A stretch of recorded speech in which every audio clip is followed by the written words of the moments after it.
This is totally impromptu. I was on my YouTube channel and just checked out my videos and see that this particular video that you're watching has gotten over 200 views. Now, it's going to tell you about how to use a castor oil for a heel spur or for spurring. Well, if you're here because of a heel spur, then let me save you some mess. Let me save you some time. My name is Adina. I'm a physical therapist, been doing this for over 30 years. And I've been looking for some solutions that are to help these kind of problems that we're kind of being told there's nothing else that can be done. And, you kind of ice it, you kind of try to exercise it, you cut it, or you inject it.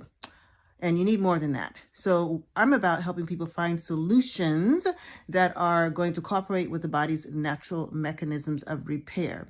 So let me save you some time and let me save you some trouble and help you to get some results. If you are somebody who has a heel spur and you are having difficulty with just the kind of the local area, it feels painful, you're managing, you're functioning, get my Bone Spur Duo. It's 2 products. One is going to help you with the inflammation and pain. The other one is going to actually change that spur. And yes, you can change the spur. The product has castor oil in it, but it's more efficient because I have other things in it that are going to expedite the process that you are looking at doing with castor oil. Now, secondly, though, if you're someone where this spur has taken over your life and you're about to chop your foot off, well, then I want you to get my recovery intensive one. And that's going to be the Spur Recovery Intensive. And that one has a bit more meat to it. It's a kit as well, but it's going to not only give you the products I was talking about, but when you're having that kind of pain and inflammation, you're going to need to start attacking this from the inside as well as from the outside. And so in that kit, you're going to get something to help you to start balancing things out from the inside. So again, if this is you and you are here because of that problem, then I welcome you to go check out the links. They are down in the descriptor, and it will save you some time. You can knock this thing out, and it can be done. So hopefully you'll give it a chance. And if you have any comments, please leave a comment. And if you want to go back to finish watching the video, by all means do so.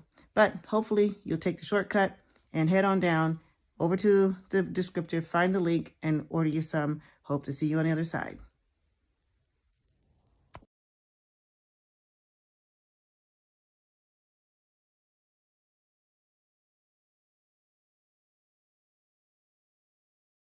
My name is Adina, and I wanted to take some time to speak to you about spurs and one of the things that can be done to help with the spurs.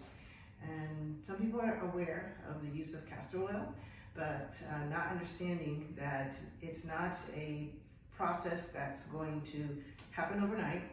And so I just wanted to talk with you about the reality. The reality is that your condition more than likely is several months, if not years old. And so if you're going to do something that is more natural, which is going to spare your tissue and your joints in the long run, you want to really make sure that you are giving the modality the time to work. Many people will feel like the process is supposed to be so instantaneous, and that's not really being fair. And so just in reality, with the products that I have people use for something like a bone spur or heel spur, I tell them they need to give it 12 weeks, at least 12 weeks. And that's being consistent. And that's applying with like a topical, morning, maybe midday and evening. But what I want to talk with you today about is with the regards to the castor oil being used. Now, castor oil is a very potent oil, and the reason it is helpful is because it is rich in vitamin E. Vitamin E is what has been shown to slow down spurring.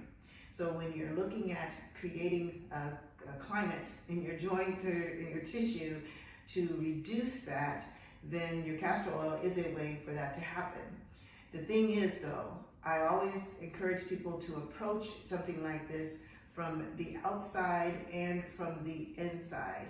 And I'll have to talk more about the inside, but just even looking at getting vitamin E into your diet, into your nutritional portion of your diet. Supplements you can use, okay, say, but you really want to go for food because that's what's going to nourish the tissue. So that's your internal approach. And there's other things that are contributing to your spurring problem, but the external thing I want to talk to you about is the castor oil pack. The castor oil pack is something that it has to be put on for an extended time period.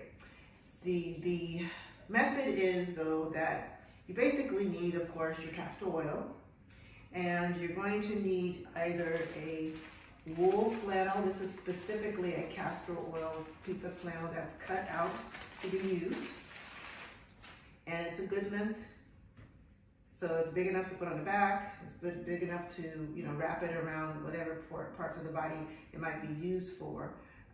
These are reusable, but with it being flannel, I find that it's kind of like a one-person type thing. But if you want something that is a little bit more user-friendly, I would suggest that you either get some cotton towels, 100% cotton towels.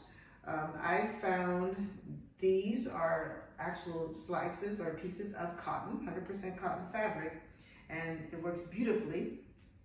And I have a few of them, so you can kind of put smaller or larger piece depending what you're working with the body. So when you're setting up your castor oil pack, you want to have something that, again, is 100% cotton, and you are going to need to allow that castor oil to penetrate. So the castor oil, when you apply it, it needs to be kind of like, it's not going to be dripping wet when you apply it to the piece of cloth, but it needs to be saturated so that, if you did put it against the skin, you would see that there is something on that cloth. So you are going to definitely have castor oil, and then you're going to need a way to protect it. So what I use is plastic wrap, and you may not be able to see it here, but I have a piece of plastic wrap that I've taken out, and then I'm putting the cloth on top of it. Then you're going to take your castor oil, and I literally just drizzle it across, and you may go, back and forth. Again, it should not be dripping. It should be just wet enough that it saturates into the cloth that you're using. You're putting that on top of that plastic, and then you're going to take this with the plastic, and then you're going to apply it onto the joint, onto your back, onto your shoulder. Now, shoulders get a little trickier. Knees are not as tricky, but it kind of depends on how much you move around. But what I would do is I would put this on, I would wrap it around. You want to put around the circumference of the joint, especially when you're talking about a knee.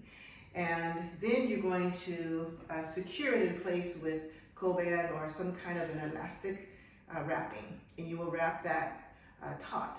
And so when you do this, you want to keep it on for 6 to 8 hours. So ideally, put it on at nighttime before you go to bed, and just allow it to do its work. And again, it needs a number of hours, and you have to be consistent with it. So it takes probably about 6 to 8 hours for it to get good penetration, and you want to do it 6 days a week, so you can take 1 day a week off. And then again, length of time for your condition to develop was not 2 months ago. So if it has been 3 months, 3 years, it's going to take you probably about 3 months. I have seen things change sooner, but that's because they use other items that I have used with my patients. So when you're looking at the application, if you want to assist with it, and let's say you have time to do it during the day, you can even put a heating pad, around the knee or something like that as well. Anything with the heat will help that to penetrate as well. So, but that's not necessary. You can just put it on at nighttime. If it's someplace in your shoulder, you can, make something that's smaller, even one of those like cotton, makeup pads, and then put the castor oil on that, and then same thing, you have to kind of cover it up with plastic, and then put a bandage or something that will kind of hold that in place. I make a salve, that's kind of more convenient for like their heel and your Achilles and for a shoulder, because people do get calcific tendonitis. The other thing I was going to say was that when you are, I already talked about your vitamin E inside. Oh goodness, can't think of it right now. So anyway, so hopefully that gives you kind of an overview of what it is that you need to do when you think about using castor oil. And the ideal is that you need to address what is causing the problem in the first place. And typically a person has muscle imbalances. There's areas that are tight and or weak around that joint. There are more than likely some issues with your acidity in your body. Okay, there's other things that are contributing. You know, people think, oh, it's because I'm on my feet. If that was the case, everybody would have a spur on their feet because they're on their feet all the time. So there's definitely something more happening. But hopefully this gives you a start for you to know what to do to start applying this. If you have any questions, just message me, DM me, just reach out. You know, I'm here to help. Thank you.